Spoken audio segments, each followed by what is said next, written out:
Eh, hello guys, magandang umaga. Grabe, ang tindi ng init, wala pang alas 8. Dadaan ako sa may greenhouse, baka ako bibili ng daing na bangos. Ito, duman ako sa gulayan. Bumili ako ng mga gulay na kailangan ko ngayon. Ang tindi ng init, grabe. Ayan yung school, hinatid ko yung mga bata. Pagkahatid, daan na ako bibili ko nung kailangan. Kasi mamaya babalik uli ako sa school.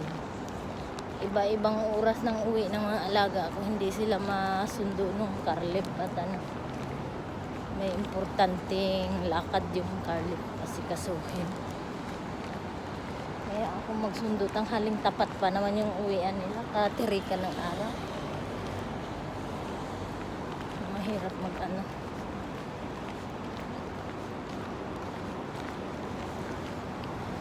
Ubus yung oras ko balik-balik sa eskwelahan. Tapos ang problema pa ngayon, sobrang init, grabe. Ito yung greenhouse bakala, mga Pilipino brand yung tinitinda nila. Ito kasi may daing na bangus. Sa ibang tindahan wala. Yan, buy mo na guys.